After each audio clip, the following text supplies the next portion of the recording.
ሰዎች ተናግረው እንትን ብለው ወይም በደላቸውን ነግረው በህዝብ ዘንድ እንዲቀበላል እንዲህ አይነት ነገር አሉ እንጂ እነሱ ከደረሰባቸው በደል በላይ እኛ ደርሶብናል በእነሱ አለቆች በእነሱ ጌቶች ምን ተርከው አሁን 5 ነው 6 ነው እንዲህ አይነት ነገር ሲናገሩ ሲጽፉ ማያቸውና እርሙን ተደፋፍሮ አንድ ቀን ቢጓጋ አላስቀምጣለን እሷን ያወጋ የሚል አንድ ግጥም አለ እና ምንድነው መታሰር እንደ ብዙ ተሰቃይተናል እኮና ወደዛ እንዳንወስድ ማለት ነው ብዙዎች ታሰሩ አሉና እሱ ቸኮልክና ልጅም ስለሆነ ይሆናል እስኪ ሊያስተካክል ይችላል ብለን በዚሁ እንረፍ ወደ ጊዜ ፋይሉን ዘግተን ለተከታዩ ለሚመለከተው ክፍል አስተላልፈናል ደረጃ አማራ ክልል እንቆይ አማራ ክልል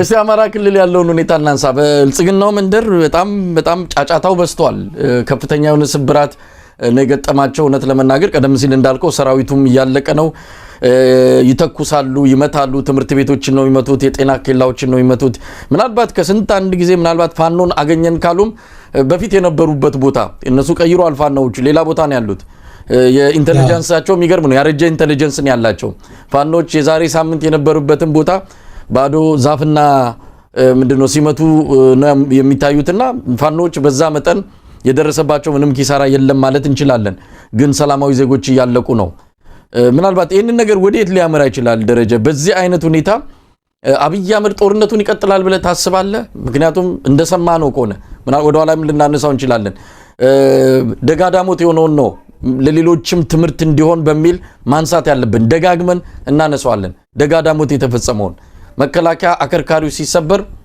እዛ አብረውት የነበሩትን ሚሊሻና አድማ በታኝ እንዳትከተሉ ብለው ጥሏቸው ይሄዳሉ የተከተሏቸውን ረሽኗቸዋል እንደውም በፌስቡክ ላይ እሱን በተመለከተ አጭር ማስታወሻ ጽፌ ነበር ከናዚዎች ጋር ነው ናዚዎች 3 ወር ይተቀሟቸዋል 3 ወር የተጠቀሟቸውን ይገሏቸዋል የነዚህ መጣፋንታ አማራ ሚሊሻ ፋኖን የምትወጉ ያማራ አድማ በታኝ ፋኖን የምትወጉ መጨረሻችሁ በብልጽግና ሰራዊት ጥይት ነው የምታልቁት ይሄን ነገር በደንብ ሊያሳይ ይችላልና ጦርነቱ በእንደነዚህ አይነት አዳዲስ ክስተቶችም ታጅቦ ቀጥሏል እስቲ አብይ ጦርነቱን ሊቀጥል ይችላል በዚህ አይነት ደረጃ መሳይ እንግዲህ እንደምንመለከተው እነዚህ ሰዎች የገቡበት ነገር አደገኛ ነገር ነው የገቡበት እንደውም አሁን እኮ በአማራ ክልል የመጨረሻው ጦርነት ሲያውጁ የመጨረሻው ጦርነት በሚያውጁበት ጊዜ አማራ ክልል ላይ አብይ ልዝመት ብሏል ተብሎ ሁሉ አሰሩተው ነበር እንደ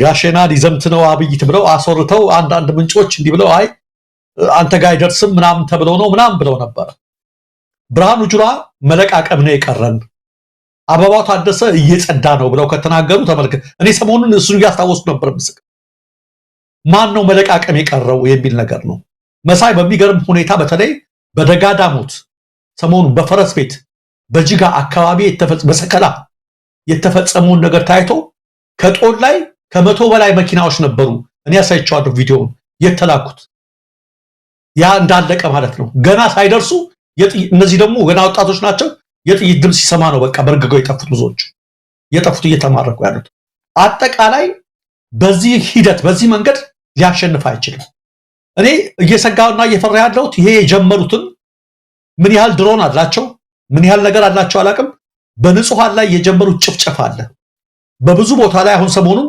የድሮን ጭፍጨፋ አድርገዋል በተደጋጋሚ የተገደሉት ሰላማዊያንና ሲቪሎች ናቸው በምን ተፍረትና በተስፋ መቁረጥ በጥላቻ ጭምር ምክንያቱም አንዳንዶቹ በጣም ክፎች ናቸው እንዳየነው ከሆነ ወጣቶችን ሲረሽኑ አሉ በጣም በጭካኔ ነው የሚረሽኗቸው ያወጡ ከሽንፈት በኋላ ስለዚህ የዚህ አይነት እርምጃ እንዳይወስዱ እፈራለሁ ልክ በአዲስ አበባ ህዝብ ላይ አልሸነፍ ሲሉት ጣሊያን የመርዝ ጭስ እንደረጨ ሁሉ ጥቁሮቹ ጣሊያን ነብርሃኑ ጁላ የዚህ አይነት እርምጃ የከፋ እርምጃ በግላጭ እንዳይገቡበት ነው ምክንያቱም በውጊያ ሜዳው ፋኖ ሊያሸንፉ አይችሉም ነብርሃኑ ጁላና አብይ አህመድ የሚችሉት በአሁኑ ሰዓት ላይ እንደተረጋገጠው ዶክመንተሪ መስራት ትርኢት ማሳየት የተለያየ ነገር ማሳየት ይችላሉ እና አብይ አህመድ በጣም ከፍተኛ ጭንቀት ላይ ስለወደቁ ሰሞኑን አይተከሆነ አበባው ታደሰ ተመስገን ጥሩነህ እንደውም እንትናቸውን ይዘው ሁሉና አብይ ሰብል ሲጎበኙ የሆነ የመገጣጠሚያ ፋብሪካ ሲጎበኙ ምናምን ለማሳየት ይሞክራሉ ይሄ ሳይኮሎጂካሊ ራሳቸውን ለማስተንፈስና የህዝቡን አቴንሽን ለመለወጥ ከፍተኛ ጭንቀት ላይ መሆናቸውን እንቅልፍ እንደማይተኙ ከወታደራዊ ምንጮች ነው የሰማነው። አጠቃላይ በአማራ ክልል ያለው ነገር አናታቸውን አዝሮታል። ኢቭን አብይ አህመድን ማለት ነው። ከፍተኛ ጭንቀት ላይ ናቸው። አበባው ታደሰ በሚጎበኝበት ጊዜ ደብረ ብርሃን መጥቶ የበላይነህ ክንዴን የመኪና መገጣጠሚያ ፋብሪካ የተማረከው ወታደር እና እንትን ያለው ወታደር በሺ የሚቆጠር ነው። የዛን ቀን ልክ ምርኮ የተፈጸመ ቀን ነው የመጣው። በሚገርማችሁ ሁኔታ ባህር ዳር ነበር ተብሏል። ቅድም ወልዲያ ገቡ ሲባል መሳይል አልተረመ ወልዲያ መግባታቸው ፋኖች ሲነገር ወዲያው ሄድኩት አሉ የብልጽግና ቴርሞ መለኪያዎችን የማያቸው ለገሰ ሁሉ ፔጅ ላይ ነው ሄድኩት። ልክ ሲሄድ በኦሮሚያ ክልል በምን ወረዳ የገብስ ማሳ በጥሩ ሁኔታ ይዟል ብሎ ለጠፈ። ይሄ ምንድነው?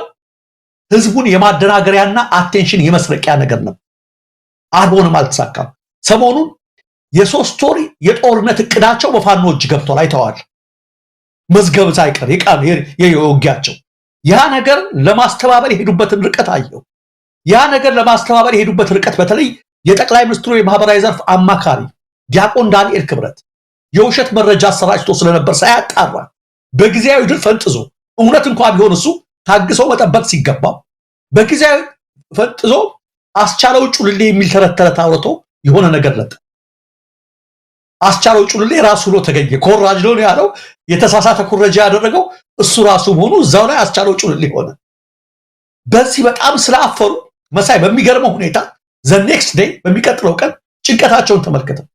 ዳንኤል ክብረት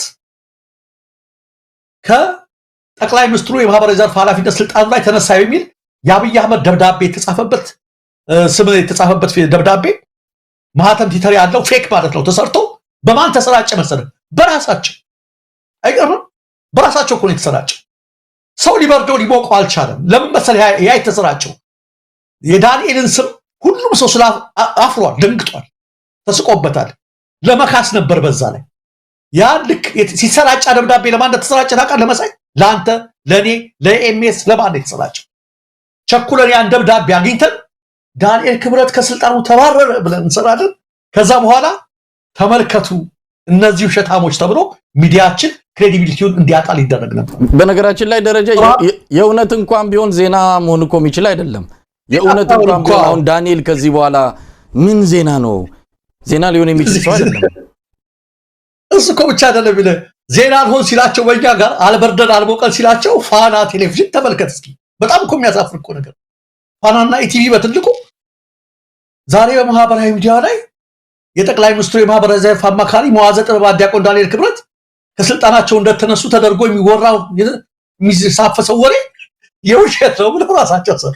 አንቺ ታመጪው አንቺ ታረጪው ማን የውሸቱን ራሳቸው አሰራጭተው ዜና ስለምሳሌ የውሸት ነው ብለው ራሳቸው ሰሩለት። እና ምን ልልህ መሰለህ ይሄ ሁሉ የሚመጣው ከፍራስትሬሽን የሚመጣ ነገር ነው፣ ከጭንቀት የሚመጣ ነው። ለምንድን ነው ዳንኤልን የዛች ሬዲዮ ምርኮ እንኳን እውነት ባትሆን ያን ያህል ያስፈነጠዘው ብለህ ብትጠይቅ መልሱን ከዚህ ጀርባ ታገኘዋለህ። በሁሉም ቦታ እየተሸነፉ ነው መሳይ። ድል ጠምቷቸዋል። ከአሁን በፊት እኔም አንተም የነበርንበት አንድ ግሩፕ አለን። ሸኔ ላይ ምናምን እርምጃ ተወሰደ ድል ተገኘ ሲባል አይተዋል። ያገዛዙን ድል እኮ እየተመለከትነው ነው። 2 ኪሎ ጓያ 3 ኪሎ ገብስ ተማረከ ተብሎ ዜና ይመጣ ነበር በመንግስት በመከላከያ ደረጃ። ይሄ አሁን ምርኮ ነው እንዴ? ፋኖች የማረኩትን ያህል መከላከያ ቢማርክ ምን ሊያደርግ ነበር ነው? ይባስ ተብሎ የዛሬ ሳምንት አሳይቻለሁ። መከላከያ መስከረም 29 ቀን ማረኩ ብሎ ያወጣውን መሳሪያ ከ2 ሳምንት በኋላ ሰሞኑን አወጣው። ምኑንም ሳይቀይር ፎቶውንም ሳይቀይር በውጭ አቆጣጠር መሆኑን መስከረም 29 27 ነው። በውጭ አቆጣጠር ነው። በውጭ አቆጣጠር ማለት ነው። እንደዛ ብለው አወጣውና ለምንድን ነው ይሄን የሚያወጡት? ለምንድን ነው የሚገርሙት ካልካቸው መሳይ ድል ጠፋ። እኔ እኮ እየቀለድኩ አይደለም መሳይ፣ ወይም እያቆላበዝከው በፋኖች ዘንድ የሚከፈለው መስዋዕትነት ንጽጽሩ የትና የት ነው? ፋኖች 10 ሰው ከሞተ እዚህ ጋር 1000 እንደሞተ ይሄው ከዛም ይመጣል ዜና ነው እኔ የምሰማው። ንጽጽሩ የት ሄደ ነው? 2 በምርኮ ደረጃ አብይ አህመድ ሆነ ከፍተኛ ጀነራሎቹ የፋኖ መሪዎችን ለመማረክ በጣም ቋምጠዋል። በፍጹም መማረክ አልቻሉም። የሚገርም ነገር እንኳን በአመራሮቹ ደረጃ በተራ ተዋጊዎቹ ደረጃ ፋኖች መማረክ አይወዱ እንደሰማነው ከሆነ ማለት ነው። እና አብይ ደግሞ የላኩት ሰራዊት እጁን በገፍ ነው የሚሰጠው። ይሄ ተፈጠረው ለምንድነው? ተፈጥሯቸው አንድ ነው። ሁሉም የእግዚአብሔር ፍጥሮች ናቸው። ምንድነው ይሄ ልዩነት የፈጠረው ካልክ በሳይ ቅድም እንዳልነው የፋኖ ኃይሎች የሚዋጉት በዓላማ ነው፣ በብሶት ነው፣ በቁጭት ነው የሚዋጉት፣ ለእውነተኛ ኮዝ ነው የሚዋጉት። እነዚህኞቹ ደግሞ ቅድም እንዳልኩ የምንዋጋበት ምክንያት ንገሩን እንኳን ስላቸው አያገባችሁም፣ የምትታዘዙትን ትፈጽማላችሁ የሚሉ ጀነራሎች ናቸው የሚመሯቸው። ከላይ ያሉት ጀነራሎች እነማን ናቸው ካልክ መሳይ አዲስ አበባ ቦሌ ሳይቀር ጋሻ መሬት የገነደሱ ሙሰኞች ናቸው። እየተዋጉ ያሉት ለሀገር ጥቅም አይደለም፣ ለህዝብ ጥቅም አይደለም። የአብይ አህመድን ዙፋንና ምንጣፍ ለመጠበቅ ነው ጀነራሎቹ ያዋጉ ያሉት። ስለዚህ የጦርነቱ ዓላማ ለዚህ ነው። ቅድሚያ ኮሎኔል ያሬድ ኪሮስ ህዝባዊ በሆነ ኃይልና ዓላማ በሌለው ኃይል መካከል በመሆኑ ነው የምርኮውም የመስዋዕትነቱም ልዩነት ይሄን ያህል የሰፋው። ስለዚህ አብይ አህመድ ይሄን ጦርነት አያሸንፈው። ምን ሳይሆን ኮሎኔል ያሬድ ኪሮስ ነግሮታል። አያሸንፉትም ይሄን ጦርነት። ስለዚህ ወደ ከፋ ነገር ሊገቡ ይችላሉ። ስጋቴ ነው የከፋ ስልክ ህዝብ ወደ መጨረስ። ዞሮ መሸነፋቸውን የምታውቀው መሳይ እንዲህ አይነት ኃይሎች ለምንድን ነው ህዝብን መዝረፍ፣ ባንክ መዝረፍ፣ የተለያየ ነገር ሴቶችን መድፈር፣ መግደል ሲቪሎችን የጀመረ ኃይል በቃ ቀላል ነው። ተሸንፏል። በቃ ተሸንፏል። አሸናፊ ኃይል በምን ታውቀዋለህ? ፋኖች ለምርኮኞች በሚያደርጉት እንክብካቤ ማሸነፋቸውን ታውቀዋለህ። ያሸነፈ ኃይል ነው ያን የሚያደርገው። የተሸነፈ ኃይል ደግሞ ባንክ እየዘረፈ ሌላ ነገር እየዘረፈ ነው የሚሄድ።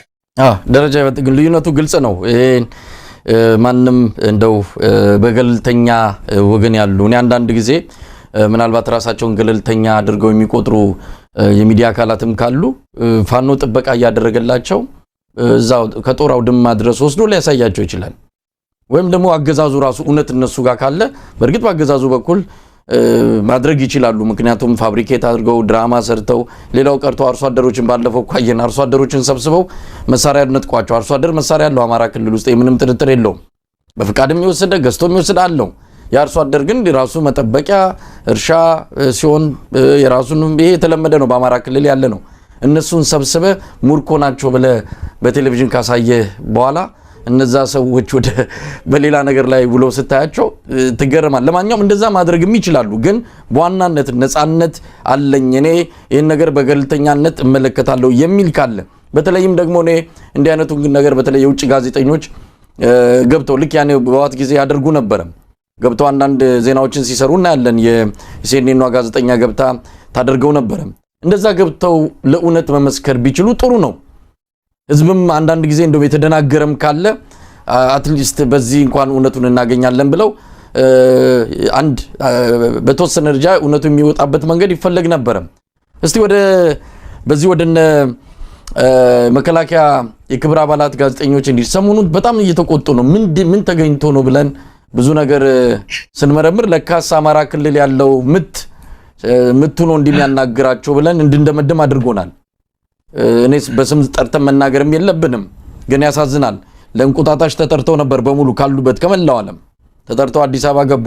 ስካይላይትን ሆቴል የተያዘላቸው በዋናነት የተገመገሙበት የግምገማ ነጥብ በፕሮፓጋንዳ ተበልጣችኋል፣ ጽንፈኞች ሚዲያዎች እናንተን በለጧችሁ፣ የእናንተ ድምጽ እኮ አይሰማም፣ ሳስቷል፣ እነሱ ናቸው እዚህ ምዛም የሚደመጡት ሲባሉ ጊዜ እንግዲህ አለቃ ሲቆጣ የምታደርገው ምንድነው? መቆጣት ነው።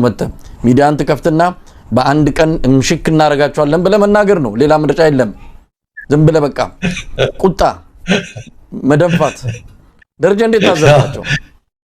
እኔ ባይቻለ ትራስ ስቅ ነበር ያልኩትና ለምን ሳኩት መናገር ሁሉ አቃታቸው። አንተ እንዳልከው መናገር ሁሉ አቃታቸው። ለምሳሌ መሳይ ካድሬነት አንዳንዴ በጣም መጥፎ ነው፣ አደገኛ ነገር ነው።